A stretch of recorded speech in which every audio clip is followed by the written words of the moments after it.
President Bola Ahmed Tinubu has tasked the nation's security chiefs to ensure that there is conclusive victory against the myriad of security threats confronting the country.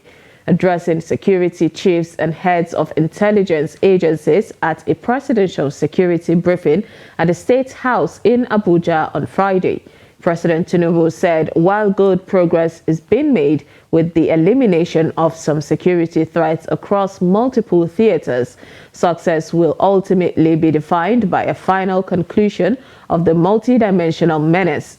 The president emphasized that the armed forces must deliver on his objective to ensure the nation achieves a sustainable production of 2 million barrels of crude oil per day, including condensates, within the first quarter of 2024.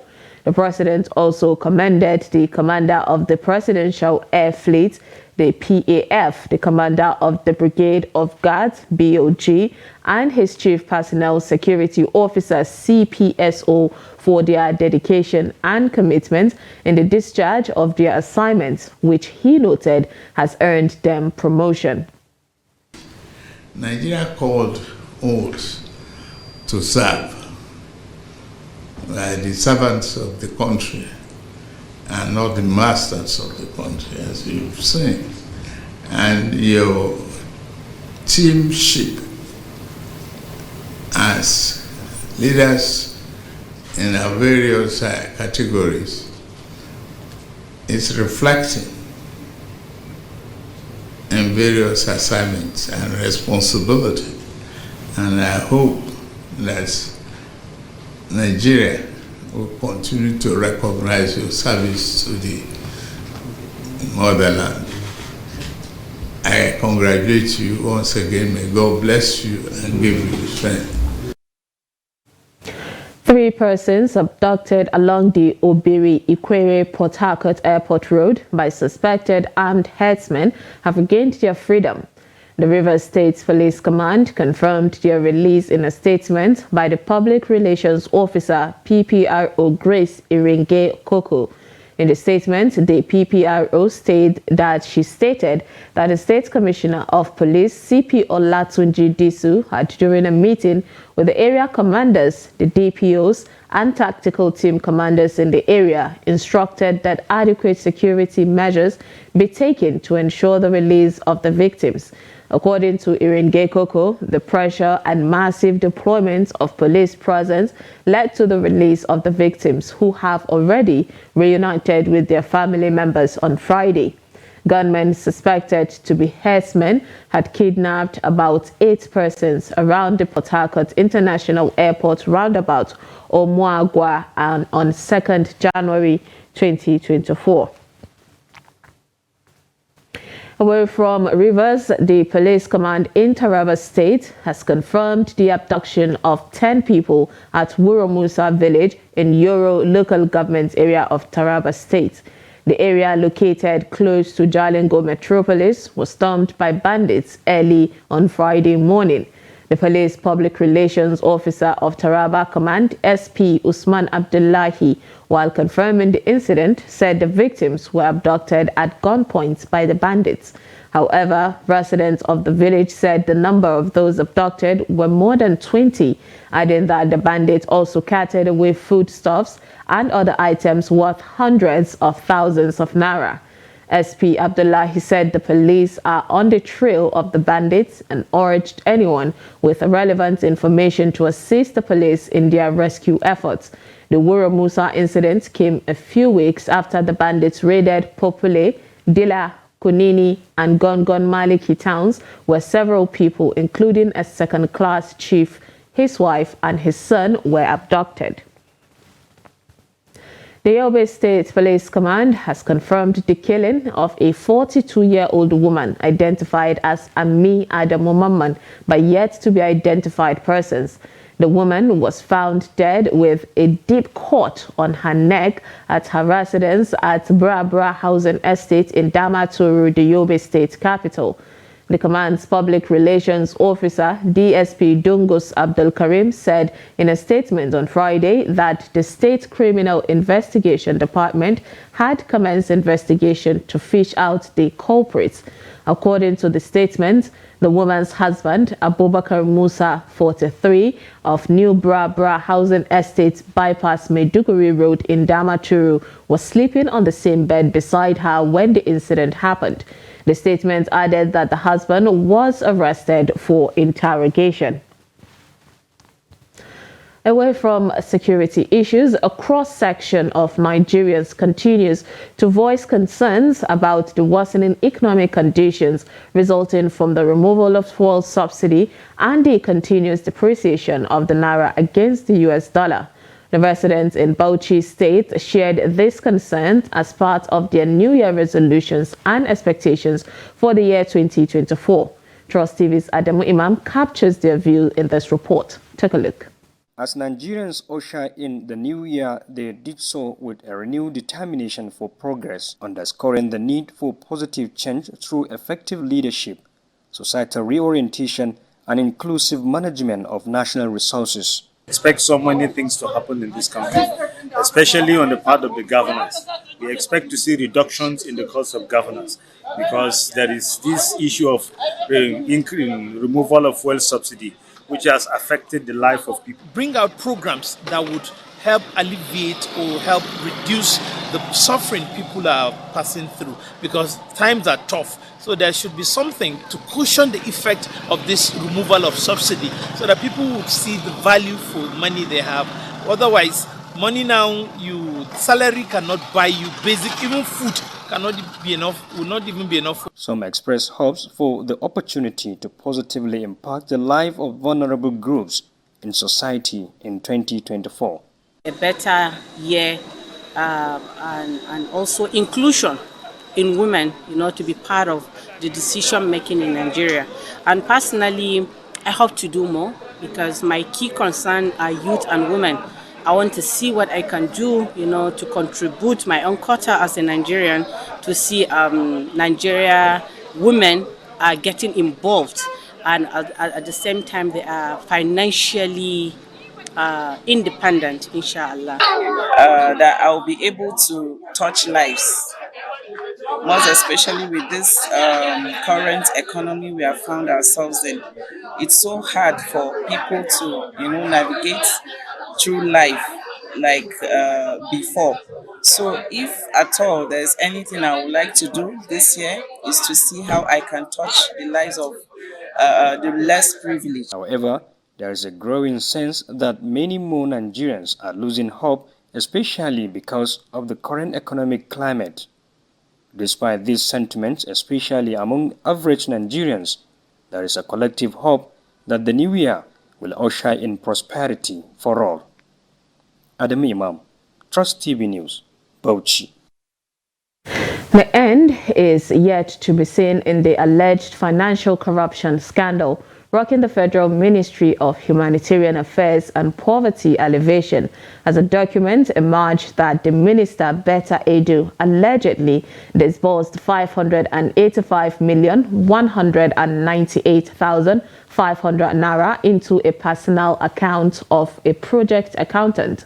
According to a viral document signed by Edu and directed to the Office of the Accountant General of the Federation, the minister instructed the disbursement of 585,198,500 naira to one Onielu Bridget. The document also showed that the payment of the 585,198,000 grant meant for vulnerable groups in Akwa Ibom, Cross River, Ogun, and Lagos states was made into Onielu's account. However, reacting to the development, the Special Assistant on Media and Publicity to the Minister, Rashid Olarawaju Zubair, said the payment for the vulnerable group followed due process. He noted that the payment of the grant to the account of an individual, Onielu Bridget, was because the fellow currently serves as a project accountant of grants for vulnerable groups. You're watching News Update on Trust TV. Coming up, despite large-scale telecommunications reach, Nigeria ranks low in digital skills. We'll take a look at this and more after the break. Stay with us. Why did you develop this reputation as somebody who is difficult to work with? I will tell the truth. No matter whose ox is God, I will say exactly how it is. This is where I actually sympathize with commissioners of nowadays, where a commissioner sometimes is just a picture. You find somebody, even a cleaner and the governor's wife, can interfere with their abilities. Even the ministers, there are very many who respected me, simply because I never complained about them. I never went to ask for a favor, never. So none of that has happened? Nothing. But if it hasn't happened, do you have hope that now another government coming in? There's no hope. So you've given up I've given politics? I've given up. It's gone, it's gone. Retrenchment from work is the most hated thing by unions. It's loss of job means that is loss of life, in fact, for civil servants at that time. Nigeria's economy, Nigeria's security, Nigeria's intelligence. This is what the materials we were handling. And I thought government would be very interested. The reasons why you adopted federalism is not because of finesse, not because you like it.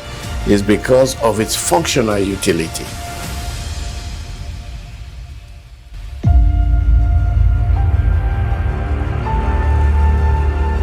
We started manufacturing leather since 1958. But the most important thing is that if the system is checked correctly, we won't have where we are now. If somebody has depression, they may just be very irritable and unproductive in the office. So you find on average already about 1 in 4, 1 in 5 Nigerians already have a mental illness, a mental health condition that needs some form of attention. No matter how good an economy is, if the federal government goes bust, believe me, everything in the economy is just a matter of time it will go bust. So first of all, about maybe slightly above, below 70% is in federal government securities. If government has banned importation of fertilizer and states are doing it at the level of governance, but I believe that production and distribution of fertilizer should be left to the private sector. This is the general multi-purpose card, and it has a chip here. So this chip is about 80 kilobytes. The one that you get from the bank for ATM is just 4 kilobytes. So this is like 20 times.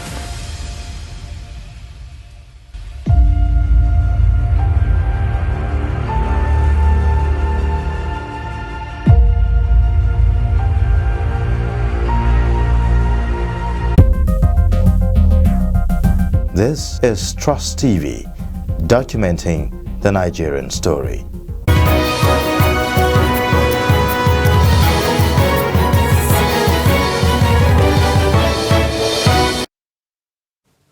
Welcome back. If you're just joining us, this is News Update on Trust TV.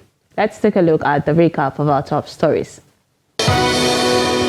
Rebuttal President Tinubu tasked the security chiefs to ensure victory against threats.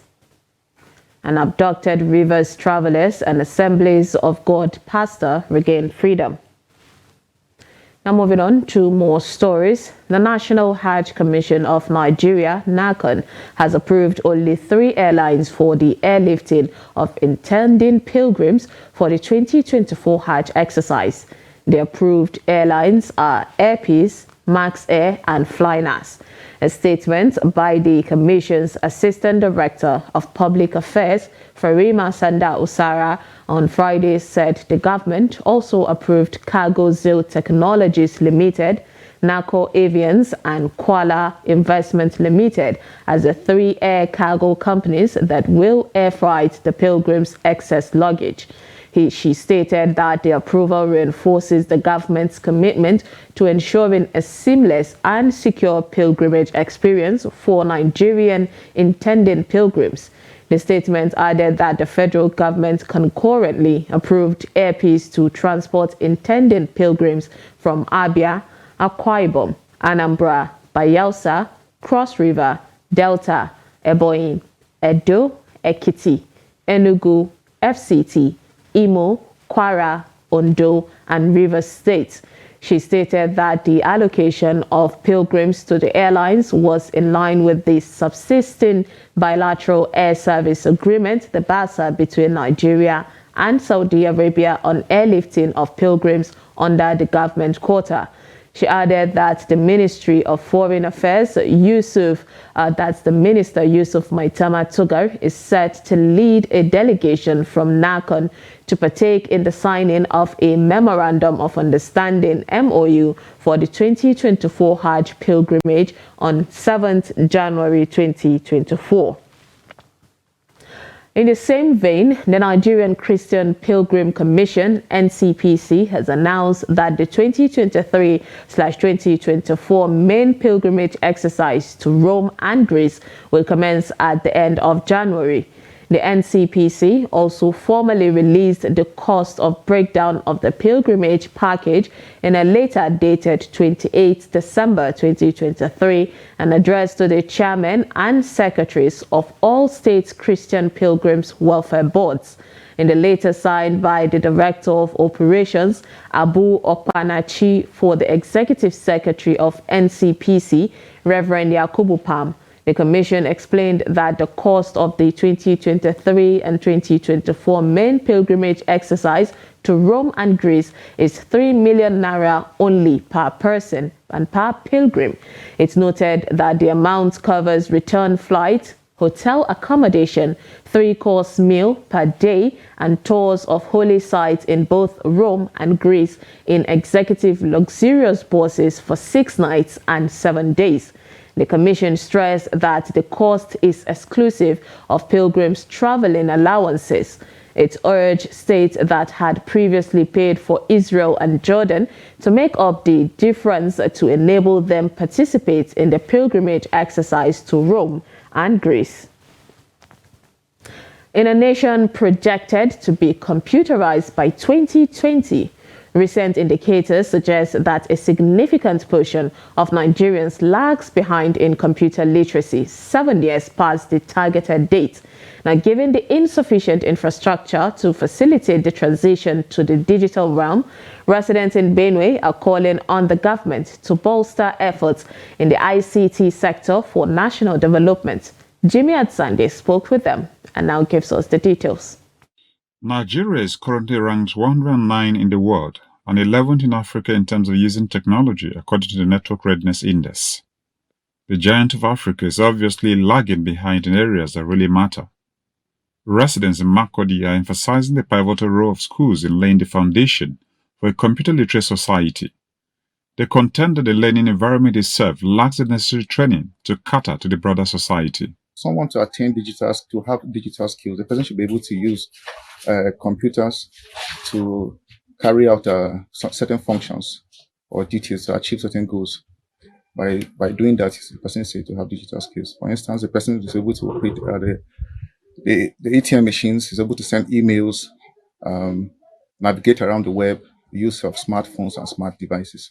There's already a digital transformation, given that a population of Nigerians under 30 years accounts for about 70% of the population. And these populations are tech savvy. They have a lot of, they are able to use the digital, they have the digital skills as they are able to go about carrying out certain activities and functions online, and the use of computers, the use of the internet and all that. Who, especially the teachers, are not prepared for that. If you go to many of our schools, we do not even have computer laboratories. First, we have to start from there and then train our teachers to accommodate these new digital innovations. The public schools are very, very far behind, and it's going to take us at least 10 to 15 years to start thinking about going digital. Some have argued that in villages, where a substantial portion of the population resides, there are limited or no facilities for acquiring essential digital skills. Most of the people in the villages do not have access to power supply, not even this power generating set. They cannot boast of one. If you cannot boast of a power generation set, how can you begin to think of a computer? If the government wants to be realistic in this, government should first of all make adequate power supply, provide adequate power supply to the villages, and at the same time provide computers for these people, for the pupils in those schools, for them to be able to be accustomed or used to that system before implementation takes effect. They point out that while there is increased use of social media applications in Nigeria, many, including workers, are yet to transition from analog to digital skills in both private and public businesses. Despite Nigeria's 82% mobile network subscribers, ICT experts emphasize that there is considerable room for both the government and the public to contribute to the promotion of digital skills among Nigerians for sustainable development and job creation. Jimmy Azandi, Trust TV News, Makurdi.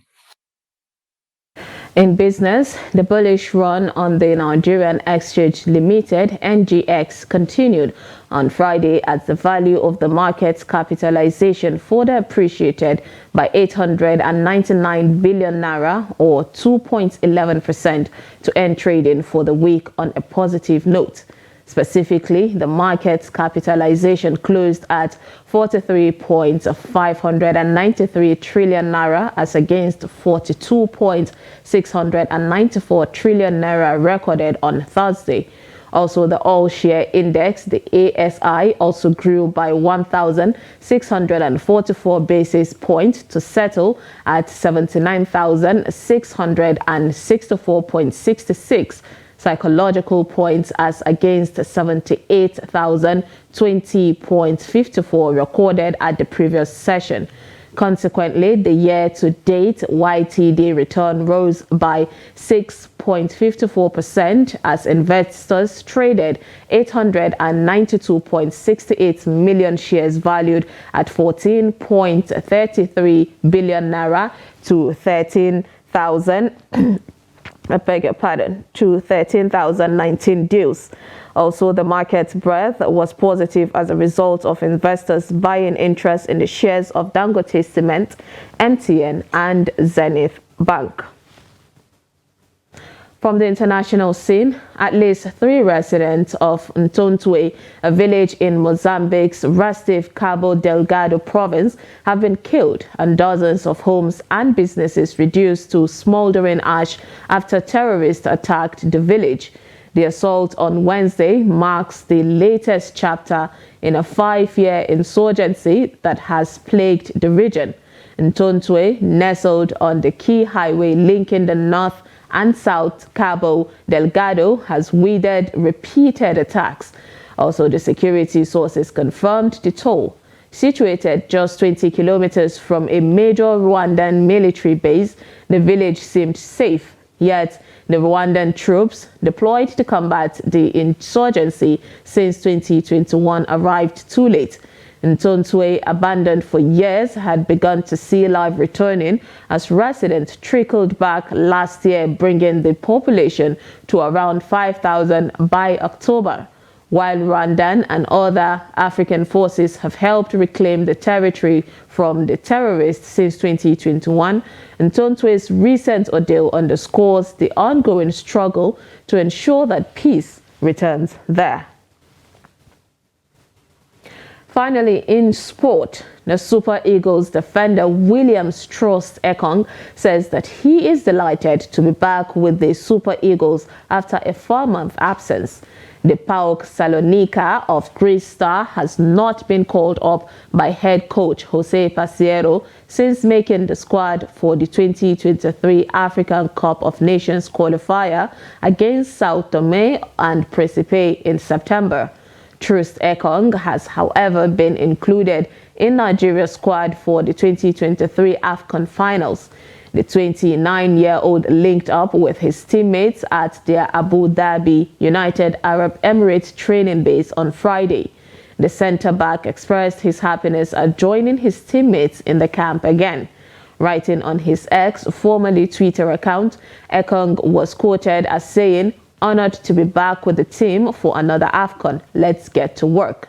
This will be Strauss-Ekong's second AFCON after his debut in the competition in 2019 in Egypt, where Nigeria finished the 3rd position. And with that, we wrap up a news update on Trust TV. Do not forget to follow us across all our social media platforms and join our YouTube live stream for more news programs and documentaries. I am Sumaya Abubakar. Thanks for watching.